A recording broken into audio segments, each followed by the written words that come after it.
Mediodía, adelante.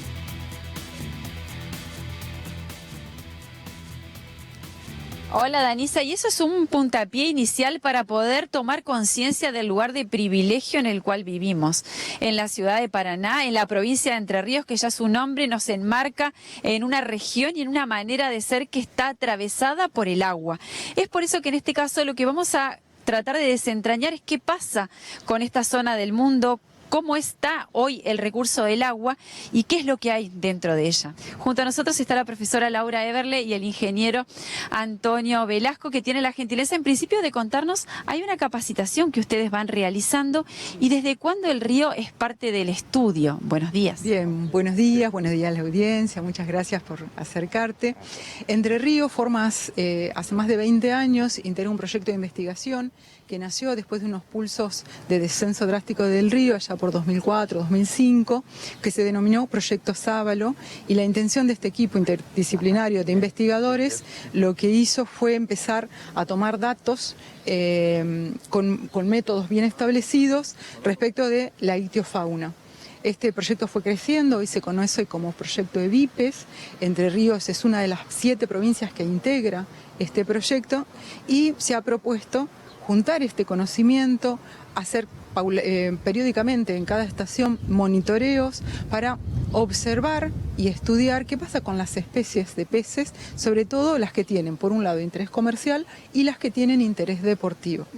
¿Ustedes capacitan a quiénes? Bien, nosotros a partir de la presencia de Entre Ríos en este proyecto, una de los pilares es poder un poco difundir estos resultados técnicos que se vienen compilando año tras año, y la semana pasada tuvimos la posibilidad de reunirnos con personal de parques nacionales, en el Parque Nacional Predelta, personal de recursos naturales y fiscalización de la provincia, investigadores del CONICET y prefectura, para un poco llevar y unificar un poco qué sabemos de este río Paraná, porque cuando hablamos del río Paraná, en realidad lo tenemos que contextualizar, que pertenece a la cuenca del Plata, es la segunda cuenca mayor de América del Sur, tiene 3.500.000 kilómetros cuadrados, el río Paraná tiene 4.006 kilómetros de largura.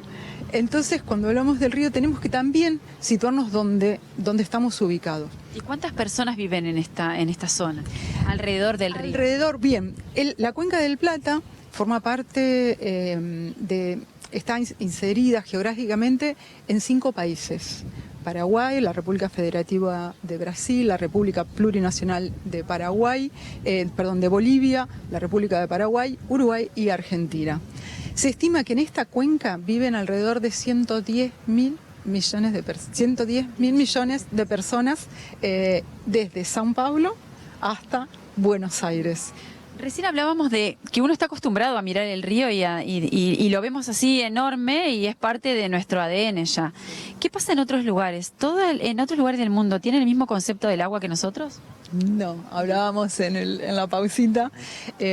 Bueno, si nosotros conociéramos las zonas desérticas desde el Sahara en África o el área árabe de Asia, el recurso agua tiene un tinte de valor muy alto. Yo tuve la oportunidad hace algunos años de viajar al universo árabe y allí, por ejemplo, medio litro de agua salía 1,50 dirham, que es la moneda del lugar, al lado de 0,50 centavo el litro de nafta. Digamos, el agua es 6 veces más cara que la nafta. Entonces es un recurso cuidado, preciado, valorizado en términos para la vida, pero también en términos de belleza. Muchas gracias. Y nos vamos con una eminencia de este proyecto.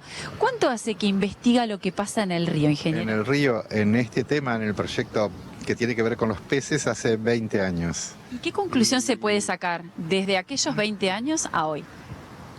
Como conclusión, es un continuo, yo te voy a decir, no es que haya una conclusión, porque en ese momento, primero había, como quien dice, una abundancia de agua, una abundancia de peces, hubo una captura importante de peces, después bajó esa densidad de peces, después estuve un periodo de sequía, que es cuando nace el proyecto de monitoreos, primero se llamó de Sábalos, y en ese primer momento era como tomar restricciones y empezar a estudiar.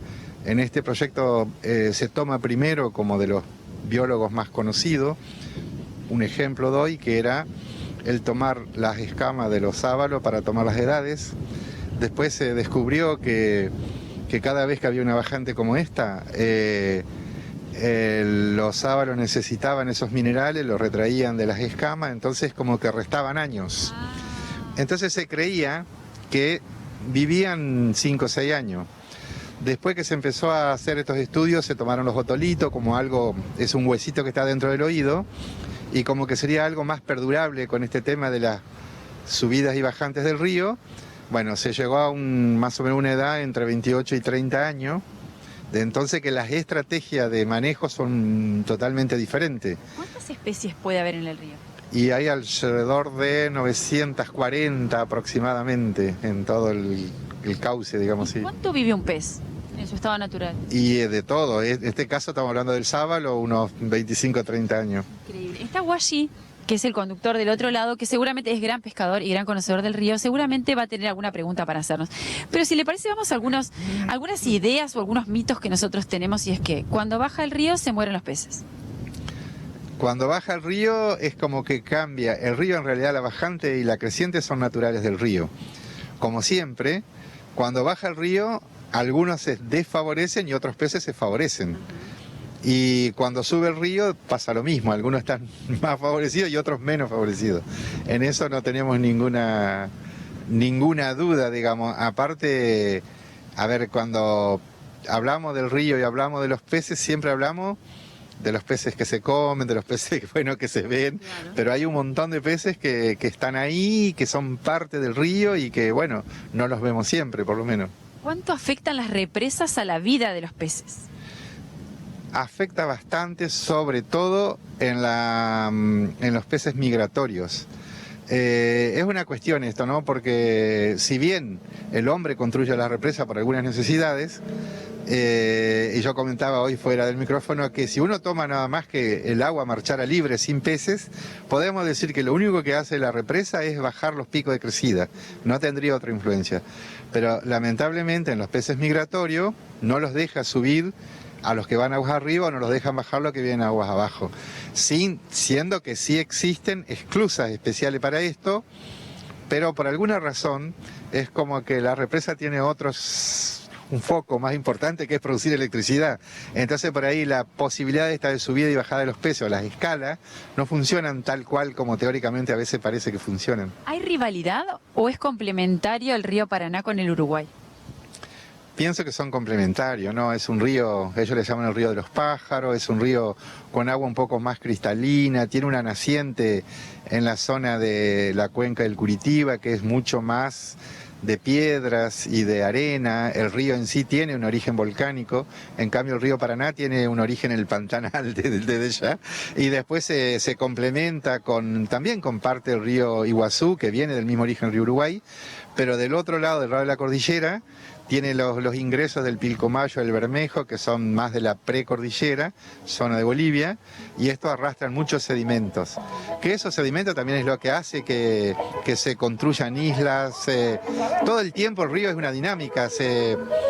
Hay islas que van desgastándose, van marchando en el agua, y otras islas que están naciendo. ¿Los peces tienen memoria? Entiendo que sí, y si no tienen memoria tal como la conocemos nosotros, seguro que tienen memoria genética. Sí, seguro, seguro. ¿Tienen recursos, por ejemplo, si ven que el agua no les permite avanzar porque está muy bajo, tienen recursos de vida en comunidad, tienen comportamientos que los llevan a la supervivencia? Sí, seguro, seguro. Y porque nosotros lo tenemos que ver como un todo también, no como peces individuales, sino como un todo, como marchan. Una de las cosas novedosas que podría parecer, por lo menos, es a lo mejor una población de sábalos. Uno lo puede ver cuando están en buenas condiciones, digamos, llamémosle así, que tienen una gran cantidad de grasa. Pero en un golpe de crecida, es como que toda esa grasa se transforma en huevo, y esos huevos tienen que ver con su reproducción. Así que podríamos pensar que están unidas a la dinámica del río. Le haríamos 1000 preguntas a los dos. La última de mi parte, no sé si del otro lado quieren alguien preguntar, tiene que ver con, el otro día hablábamos con un pescador y nos dicen, ahora se protege al dorado y sin embargo el río está lleno de dorados. ¿Cambia así tan variable, es tan caprichoso el río? Sí, en parte nosotros los humanos solo podemos acompañar, pienso yo, las dinámicas del río, pero no la podemos cambiar en forma tan drástica. Sí, es que hay peces que, como yo decía antes, cuando el río baja se favorecen. Cuando el río a veces tiene un gran volumen, no les va tan bien. Y bueno, los ictiófagos como el dorado, la tararira, todo, bueno, hay un poco de bajante. Es una cuestión de que, bueno, estarán más cerca unos con otros y les es más favorable la comida, seguramente. Y lo próximo que les voy a pedir es que nos inviten a una capacitación, aunque sea para escuchar y hacerle todas las preguntas que nos quedan en el tintero después de esto. Así que muchas gracias. Bueno. Gracias también porque necesitamos comunicar todo esto. Perfecto. Para que sea. Para ponerse en contacto con ustedes o alguien que les haya interesado la charla, ¿cómo hacen? Bien, ¿Tu teléfono ya lo tenés? Podemos dejar mi teléfono, que es medio público, 343-509-320. Me escriben, me dicen cuál sería el interés y nos podemos organizar.